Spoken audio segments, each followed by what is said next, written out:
नमस्ते दोस्तों। प्रवासी कहानियों की श्रृंखला में आज सुनिए डॉक्टर हंसादीप की लिखी हुई कहानी उत्सर्जन। डॉक्टर हंसादीप कनाडा के टोरंटो विश्वविद्यालय में प्रवक्ता पद पर कार्यरत हैं। प्रस्तुत है कहानी मेरी जुबानी। मैं हूँ सीमा सिंह। अपने पापा को जब जब मैंने जानने पहचानने की कोशिश की तब तब उनसे खुद को और ज़्यादा दूर होते पाया। इतनी दूर जहाँ तक कभी मेरी पहुँच नहीं रही। मैं जितना माँ के समीप था उतना ही अपने पिता से दूर। एक अभेद्य लकीर थी जिसे हम दोनों ने कभी लांघने की कोशिश नहीं की। माँ आइस ब्रेकिंग का प्रयास करती, लेकिन ना तो मेरी ओर से और ना ही पापा की ओर से कभी ऐसा उत्साह दिखा कि रिश्ते सहज आकार ले पाते और अनचाही दीवारें तोड़ी जा सकती। मैं ये भी जानता था कि पापा मेरा बहुत ध्यान रखते थे। उन्होंने माँ को ये ताकीद दे रखी थी कि वो मेरी हर ज़रूरत पूरी करें, कभी पैसों की कमी बीच में ना आने पाए। मेरे शौक़, मेरी पसंद, मेरी हर ज़रूरत की चीज़ मेरे पास हो। रोज़ रात जब मैं सोने जाता तो कोई आहट आती, दरवाजे की ओर से चुपचाप कोई झांक कर देख कर वापस चला जाता। उस खामोश आहट को मैं पहचानता था। वो चुप्पी मुझे कचोटती थी, मगर ठीक उसी के बाद माँ आती, अंदर आकर मेरी रजाई ठीक करती, गुड नाइट कहती और फिर रात के आगोश में पूरा घर सो जाता। मेरी सारी ज़रूरतें खाने पीने से लेकर भावनात्मक सपोर्ट तक माँ से पूरी हो जाती थी। शायद इसीलिए मैंने इस कमी को महसूस करने के बावजूद कभी तवज्जो नहीं दी। वैसे भी अब मैं यूनिवर्सिटी जाने लगा था। परिवार की डोर संभालने के लिए माँ तो थी ही। अब जब माँ चली गई तब मैं उस व्यक्ति के बारे में गहराई से सोचने के लिए मजबूर हुआ जो मेरे पिता थे। इस घर में उनके अलावा और कोई नहीं था जिससे मैं बात कर सकता। उन्होंने मुझे अकेला छोड़ दिया था। मैं माँ को याद करता, आंसू बहते और आंखें मुद जाती। ऐसा लगता मानो माँ आएंगी, मेरी रजाई ठीक करेंगी और मैं सो जाऊंगा। पापा का घर में होना ना होना मेरे लिए बराबर था। सीमेंट और रेत से बना घर एक ऐसा मकान बन गया था जहाँ हंसी किलकारी तो दूर, शब्दों का सामान्य आदान प्रदान तक नहीं था। मौत के साए में डूबा घर इतना खामोश था कि साएं साएं करती कमरों की सीमाएं बेवजह दरवाज़ों और खिड़कियों को भी हरकत में आने से रोक देती। मैंने माँ पापा को बहस करते हुए ज़रूर देखा, पर कभी लड़ते हुए नहीं देखा था। माँ मुझसे गाहे बगाए ये ज़रूर कहती थी, तुम्हारे पापा को प्यार जताना नहीं आता। मैं समझ नहीं पाता कि मेरी उंगली पकड़कर चलाने वाला, मुझे कंधे पर बैठाकर घुमाने वाला इंसान धीरे धीरे मुझसे बात करने से कतराने क्यों लगा। बात करते हुए भी हमेशा पापा का उपदेश देता लहजा मुझे उनकी उपेक्षा करने पर मजबूर करता। हम दोनों के बीच का रिश्ता आहिस्ता आहिस्ता मौन होते हुए दरकता चला गया। हालांकि पापा का साया माँ के बराबर ही मेरे सिर पर ताउम्र रहा।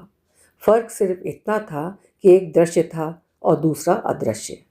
अब वो अदृश्य अमूर्त मेरे सामने मूर्त होने लगा। मैं उस व्यक्तित्व को समझने की कोशिश करने लगा जो मेरे लिए कर्कश और भावशून्य था। माँ एक सेतु थी हमारे बीच। वो सेतु टूटते ही रह गए हम दो प्राणी, अलग अलग दिशाओं में पड़े दो इंसान, एक इस किनारे दूसरा उस किनारे। उस दिन जब माँ ने अपनी अंतिम सांस ली, मैं फूट फूट कर रो रहा था। आसपास वालों ने मुझे ढाढ़स बंधाने की पूरी कोशिश की, लेकिन उस वक्त पापा मेरे पास नहीं आए। वे गहरी उच्छ्वास लेकर चले गए थे। उनकी आंखों से एक आंसू भी नहीं टपका था। इधर मेरे दुख का पारावार न था। सच कहूँ, मैं भीतर ही भीतर बहुत क्रोधित था, गुस्से की आग में जल रहा था। वे पल आज भी मुझे लगातार कचोटते हैं। सारा क्रियाकर्म खामोशी से हुआ। मैं उन्हें उदास देखना चाहता था कि ये इंसान झूठ मूठ ही सही कम से कम एक बार रोए। दो आंसू तो मेरी माँ के सूखे कफन पर गिराए। पत्नी थी उनकी, रात दिन उनका इतना ध्यान रखती थी। माँ के लिए ना रोए ना सही, कम से कम अकेले होने का दर्द तो छलकाएं। उनकी गहन चुप्पी के कई अर्थ लगा लिए थे मैंने। बुरे विचारों का तांता लगता चला गया था। हम दोनों के बीच पसरी खामोशी और गहरी होती जा रही थी। खाना पीना सब इस तरह होता जैसे दो मशीनें बगैर आवाज़ के घर में चल रही हों। समय के साथ मैंने समझौता कर लिया। माँ की इच्छानुसार अपनी पढ़ाई पर पूरा ध्यान देने लगा। यंत्रवत एक माह बीत चला था।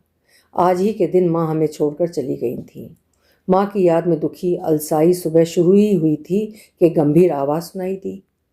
माँ की कब्र पर फूल चढ़ाने तुम मेरे साथ चलोगे? हाँ, ना नहीं कह पाया मैं। जाने को तो मैं अकेले भी जा सकता था, लेकिन माँ को दिखाने के लिए पापा के साथ जाना था। पिता पुत्र एक साथ जाएं तो माँ को खुशी होगी, और आज जब माँ की कब्र पर फूल चढ़ाते उन्हें देखा तो वे मुस्कुरा रहे थे। मैं क्षोभ से भर उठा, भीतर का गुबार फट पड़ा। पापा, आप खुश हैं माँ के जाने से? हाँ बेटा, मैं बहुत खुश हूँ। मैं नफरत भरी निगाहों से उन्हें ताकने लगा। नथुने फूल आए।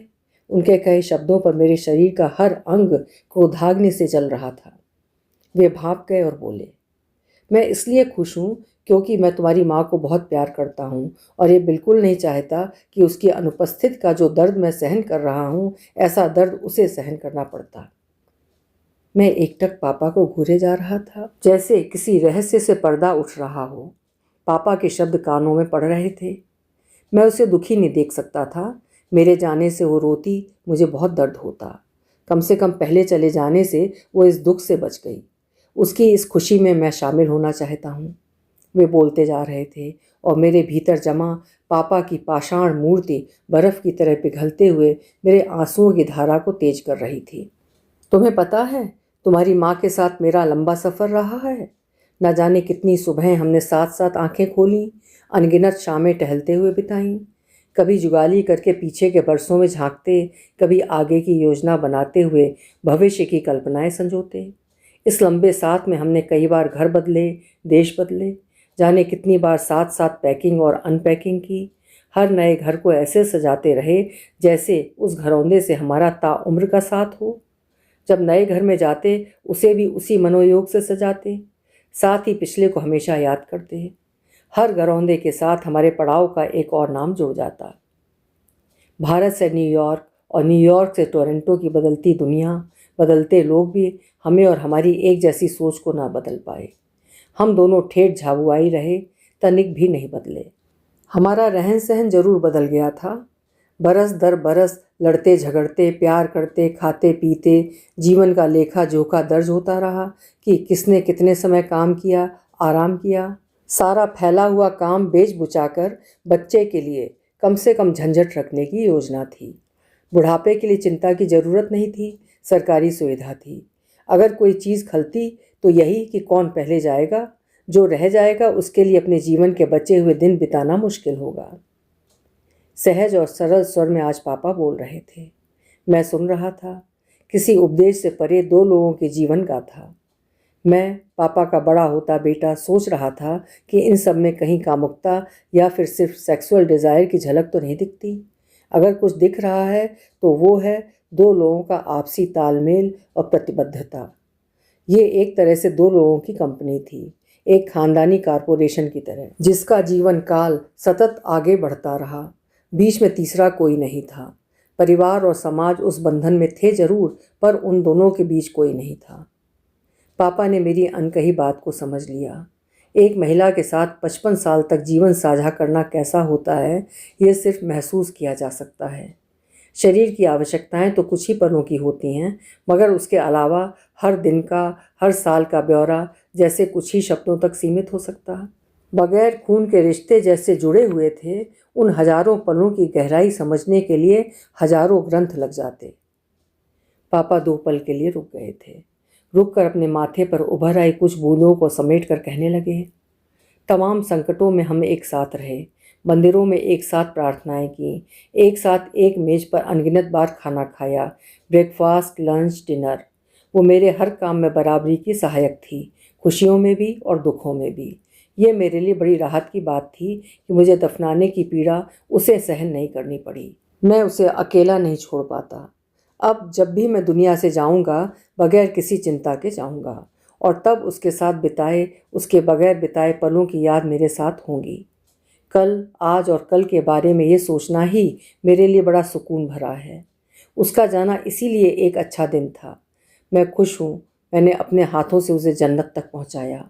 उसके बगैर सिर्फ मैं ही अधूरा नहीं, इस घर की हर चीज़ अधूरी है। इस अधूरेपन के साथ मैं जी लूँगा, शायद वो न जी पाती। कहते हुए वे 2 पल के लिए वहाँ बैठ गए। उसी मुस्कान के साथ जो अपना वादा निभाते हुए किसी मासूम बच्चे के चेहरे पर होती है। मैं देख रहा था उस पति को, उसकी खुशी को, खुशी के पीछे छुपे गहरे दर्द की छाया को, उस पिता को भी जो अधूरे एहसास के बावजूद एक संपूर्णता से भरा पूरा था, दर्द से उबरने के बाद किसी मूर्ति की मानिंद शांत। शायद पापा अपने मन की पीड़ाओं का उत्सर्जन करके मूर्त से अमूर्त की तरफ प्रस्थान कर चुके थे। उनका ये मौन अब मेरे भीतर अनुदित हो चुका था। पापा खड़े हो गए, उनके हाथ से फूल नीचे गिर गया। कब्र पर माँ का मुस्कुराता चेहरा उभर रहा था, वही सेतु, दो किनारों की दूरी पाटने वाला। घर लौटते हुए मैंने पापा की उंगली पकड़ ली। शायद उन्हें अब मेरे सहारे की जरूरत थी। अभी आप सुन रहे थे डॉक्टर हंसादीप की लिखी हुई कहानी उत्सर्जन। उम्मीद है कहानी आपको अच्छी लगी होगी। अच्छी लगी हो तो कहानी को लाइक करिएगा और चैनल भी सब्सक्राइब कीजिएगा। कल फिर मिलेंगे। आपका समय शुभ हो।